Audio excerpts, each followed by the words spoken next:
Harley goes home today after the first half of his board and train. I'm very sad. We really like him. So we're going to do some obedience, and we're going to do some nose work. And then before he gets picked up, I'll probably do some toy play out with him. And try not to get him too muddy before he goes home. He just got a bath. Well, I'm also going to do his nails. I probably won't film that, but that's something that he'll get done today. You are so cute. Yeah, he's been a great little pup. This is the first half of his board and train. He's going to come back when he's a little bit older to finish all the training through adolescence, teaching him not just what skills we want him to have, but that he must do those skills even when he doesn't want to. That he must recall no matter what's going on. That he must sit and hold his sit. All of these things are really, really important. The kind of stuff that Tripp is learning right now. So anyways, we're going to do our basic training here. Sit. Try without a leash first. No. Sit. No. Yes, good job. Very good.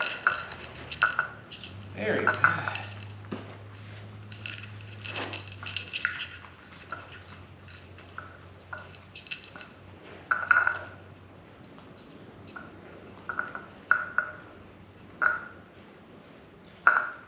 Here. Yes, good job. Sit. No. Sit. Good. No.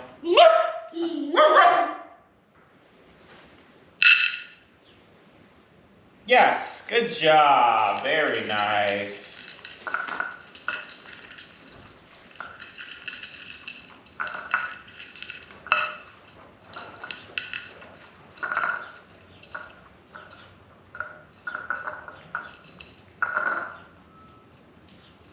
Come here. Sit.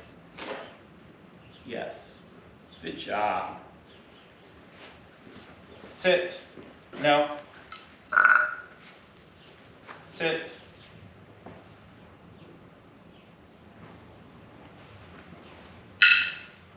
No. Sit.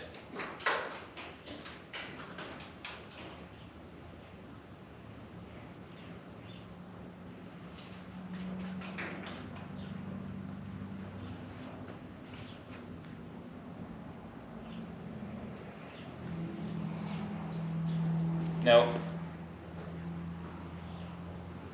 Yes, good job. I'm not going to get too involved with whether he sits or downs at this point in time. I appreciate that he's downing to prove that he's not planning on getting up. Okay, fine, got it. I appreciate the attempt at obedience. Here. Good. Yes. Sit. No. Sit. No.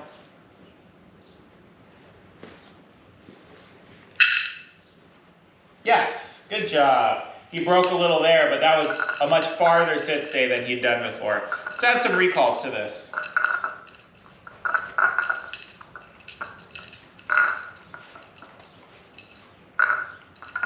That means I'm going to hold the leash again. My job needs to become not to use the leash unless I need to for the recall. Sit. Oh, sorry. Sit. Good job.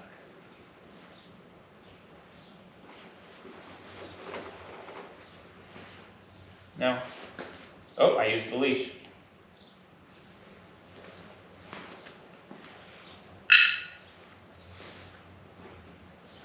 Here. Here. Here. Here, here, here. Good, yay! Here, here. I've always released him to the bowl. Here, here. Good, good. Wow. Yes, good job. So now that time I gave him a better treat than what was in the bowl if he came to me. Remember, I'm not forcing him to come to me.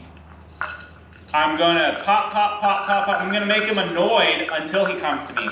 Very big difference than just dragging him to me, which is what I see a lot of people doing. I'm gonna fix the location of that bolt. Put a little closer to the camera. Hey, sit. Good. Sit. No. Good.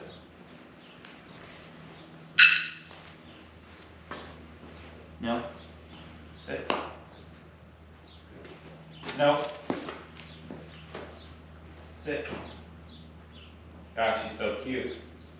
You can just see like intelligence in his eyes. No.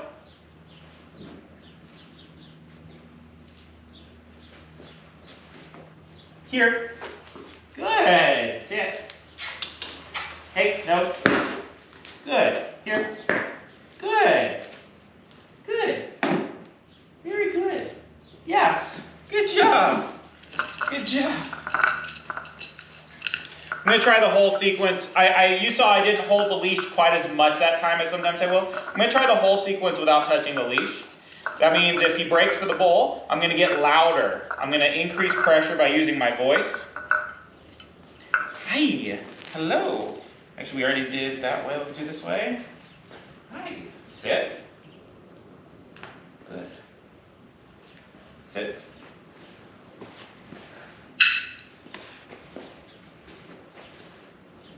Here.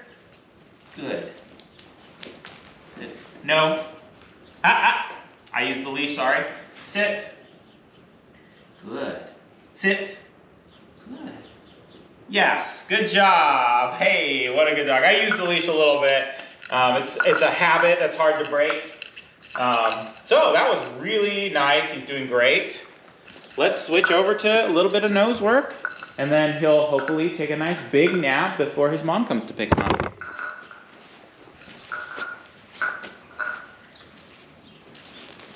Hi. Great.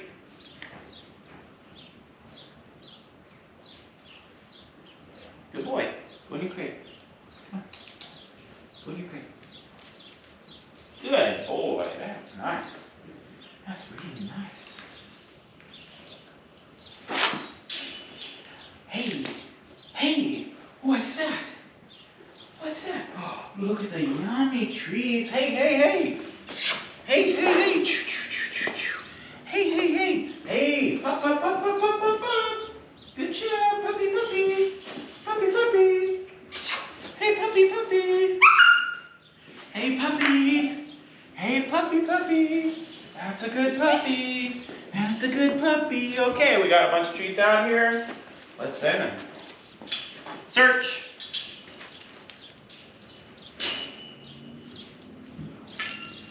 Yeah, good puppy.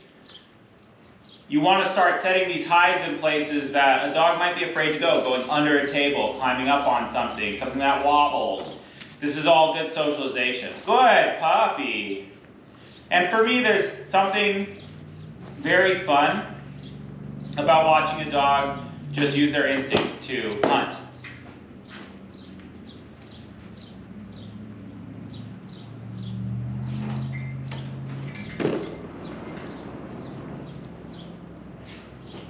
Good dog.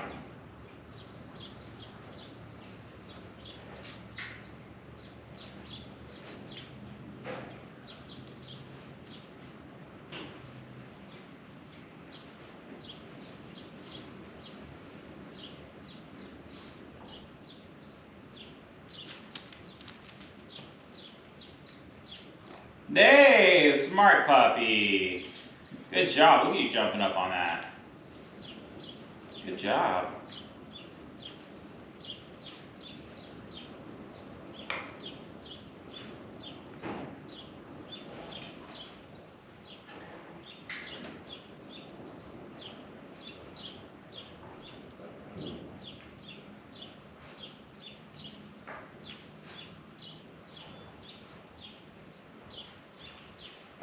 Good job.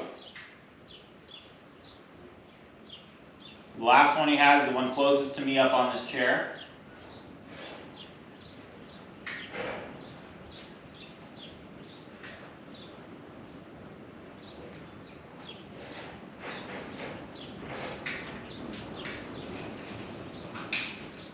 And again, this is a fantastic way to enrich your dog's life. When they are, when you're tired, you don't want to train, it's rainy, you don't want to go outside, you can set a search for the dog in the house and still keep the dog from driving you crazy. Good dog. I was asked a very good question about why even teach nose work to a dog like this. And my answer was very straightforward. One, the number one cause of death in dogs in the United States is misbehavior.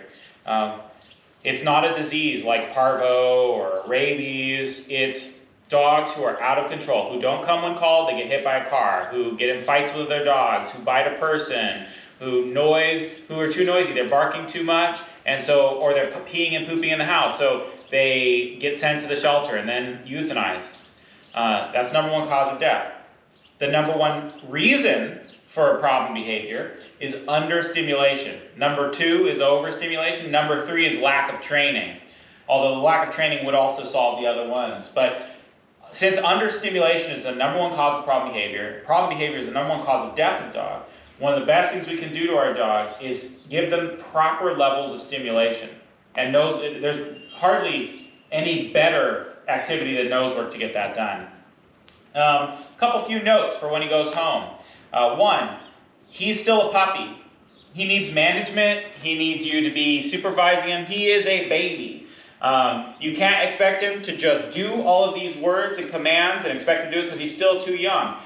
When you give words, you have to help him understand what you mean. Use your body language. Follow up. Be consistent. Remember that you're teaching him. He's not sitting and expect him to maintain a standard. That's for adult dogs. For puppies, you help them learn. Now, he's caught on so quickly that it can be very tempting to just expect him to do everything right. No, he's still in the learning phase, even though he's very intelligent. And make sure you're teaching him all the things you want him to learn. Are you going to jump up on that table? Do you think there's a height there? There's that. The other thing is that, especially with potting behavior, he's a young puppy. You can only hold his bladder so much. He hasn't really had any accidents except for the one that was on video here in this room, which I hardly count because this is a barn. He still needs to be supervised. He needs to be taken out to go potty frequently so he doesn't have accidents in the house. He needs parts of the house where you can't see him to be closed off by baby gates. He needs all of that stuff so that he doesn't have accidents. As he gets older, he can be expected to hold his bladder longer and longer. Huskies are notorious for being very destructive. He needs things he's allowed to destroy and things he's not allowed to destroy. He needs chew toys. We've been giving him hooves. He's not been a super destructive dog like some dogs have been, but still, we were giving him lots of chew toys, so he always has a hoof or a rawhide chip that he can find to bite into and chew and rip. And if we see him scratching or biting at furniture or things like that, we're immediately intervening and replacing that with a chew toy that he is allowed to do. Now, if he's understimulated because he's not getting enough training, he's not getting enough nose work, he's not getting enough socialization, then when he does this problem and he starts chewing on the sofa, and you come up to him, tell him to stop chewing on the furniture, that's going to fulfill a deep need in him for interaction and enrichment. So be careful because that's going to make your problem worse. It won't make your problem worse, however, if the dog is sufficiently stimulated. Then when you step in and correct the dog would choose not to be corrected. But it's same with problem kids. They take punishments because at least it's interaction, right? And so they're getting some reward even from the punishment. So what you got to do is find out how to give the kid or the dog what they need in life, and then punishments start working a little bit better. So those are some notes. I'm sure I'll have more notes for you when you come pick them up, but I hope you find these videos very helpful, and I look forward to seeing him when he's a little bit older.